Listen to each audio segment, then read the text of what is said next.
LeBron takes round two from Dillion Brooks as LeBron and AD dominate the Rockets. What's good, y'all, and welcome to another Lakers Digest video. I'm your host, Okechi Apakama, and before we get into that game recap, guys, I just want to bring your attention to something. There is 94% of you guys who have recently watched our videos who are not subscribed just yet, and if you guys want more of that Laker news, Laker content, game recaps, trade rumors, just every and all things Lakers, you guys want to come to Lakers Digest, so it's your one-stop shop for everything. Now, with that being said, guys, let's hop straight into this game recap, guys, as it was kind of an ugly one, but LeBron and AD dominate the Rockets. So in this one, the Lakers were led by their two main horses, LeBron James and Anthony Davis. As the Lakers win this one 105-104. And this was a really physical game for the Lakers, as it kind of had like a little 90s feel to it. They were really just bumping and grinding. It was very hard for like points to come by in this one, especially for the Los Angeles Lakers, who did not really shoot well as a team. But LeBron James and Anthony Davis really came to play, and LeBron especially, as this guy continues to put up incredible performances, especially of late. But just in this one, LeBron James had a real nice game, as he had 37 points to go along with 14 of 19 shooting, and he had 8 assists, 6 rebounds to go along with 3 steals, and he just only had 2 turnovers, which is really tremendous for LeBron James. And Anthony Davis in this one had 27 and 10, double-double to go along with just 11 to 15 shooting, and 2 steals and a block for good measure. So Anthony Davis and LeBron James were the leading forces for the Lakers here.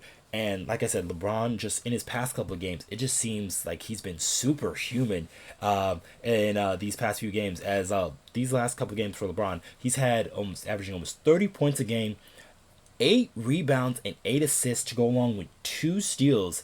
And he's shooting 63% with 51% from the three-point line. So LeBron has just been incredible in this one, and there was really no one who could guard him. And as much as a guy like Dillion Brooks, who actually had a good game in this one, because he had 6 3-pointers, and the Lakers as a team had 6 total. So Dillion Brooks was really hooping in this one, but he just could not stop LeBron James. No one on that Houston Rockets team really could, just because LeBron was just getting to everywhere he wanted to on the floor. He was really using his force and physicality to draw fouls. LeBron was getting some calls against the Rockets, and it showed also in the stat sheet, as LeBron and AD, they had 16 free throws between the two of them. LeBron had 9, Anthony Davis had 7. And then to go along with one of the few bench performers, Austin Reaves also had 6 free throws attempted off the bench to go along with 17 points. But yeah, so LeBron was really getting after it, getting to the line, and then he had that huge help as well, because Anthony Davis was really putting in work. This was a old school game for Anthony Davis, as he was working out of the post in this one. He really took it to the Houston Rockets, especially in that third quarter there, as he scored 13 points in that quarter. The Lakers outscored the Rockets by 12. Anthony Davis was really getting everything he wanted in the post, as Alfred Sengun, their other center, picked up an early 4th foul, and then Sengun really couldn't guard Anthony Davis. And then they tried to put like Jeff Green and Jock Landale on him, and there was to no avail, as no one could really stop Anthony Davis, especially when he has that mind set to go to the basket. And he was just using an array of moves, whether if it was different hook shots, turnaround jumpers, or just drop steps, just a lot of different post variation moves. So it was just a nice game in the post for Anthony Davis. It was really nice to see, because the past couple of games he hasn't been playing too well, especially on the offensive end. But yeah, he really had a super good game here, and he was really just working all those Houston Rockets guys. And just the other guy who I said played just pretty well, the only other guy who played well on the offensive end, Austin Reaves, as he really came in that second half, and was the only one who came to the party, as he was a guy who was able to knock down a couple of shots there late, like I said, get to the line. Go back to those stats, and he had 17 points, 5 of 7 from the field, 2 of 3 from the 3-point line to go along with 6 assists and 6 rebounds, because he's been rebounding actually pretty well in these past few games. But yeah, Austin Reaves also had probably the biggest shot of the game, as there was a time was winding down in the fourth quarter, as the Lakers had a tie game 100-100, and then LeBron kicked it to Austin Reaves for a deep 3-pointer. He probably shot that from Riverside, and he nailed that 3-pointer to put the Lakers up 3. The Houston Rockets were able to tie it. That's why they needed a LeBron James go-ahead free throw to win this game. And then the game came down to a half-court heave shot by none other than Dillion Brooks. And for a second there, the Laker fans, kind of thought, and if he hit that shot, that would have probably snatched the life out of my soul. So that, gladly he bricked that shot.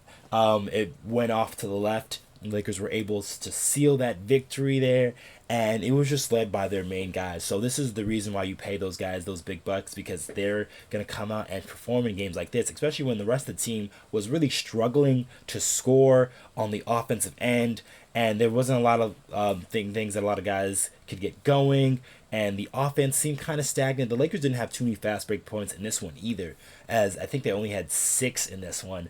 But yeah, they were just trying to do their best, get into the free throw line, which was huge for the Lakers.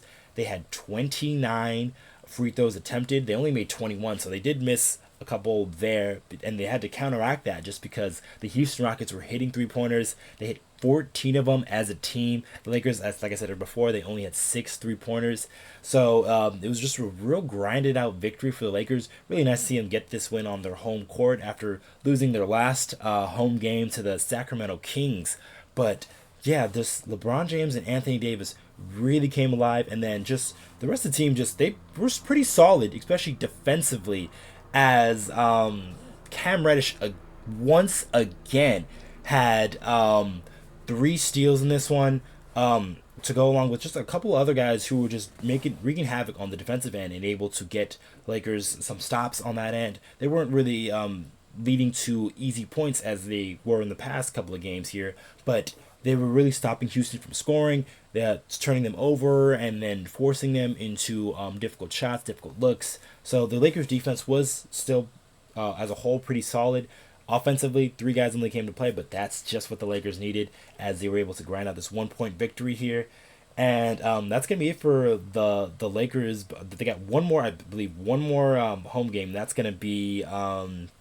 or no, excuse me, 2 more home games. But like the next home game is going to be against the Utah Jazz. It's going to be the in-season tournament game, the final game of the pool play, and the Lakers will take on the Jazz. And if they win that game, the Lakers will be the number 1 seed in the quarterfinals in the in-season tournament. So that'll be huge for the Lakers, because they're going to secure themselves some home games here.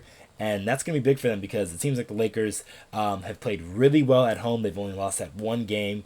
And so, like, having another in-season tournament game there, that would be just massive for them. So we'll see how the Lakers do on that day against the Utah Jazz. But that's going to be it for this video, guys. Just make sure you guys subscribe to Lakers Digest. I've been your host, Okechi Apakama, and I'll see you guys in the next one.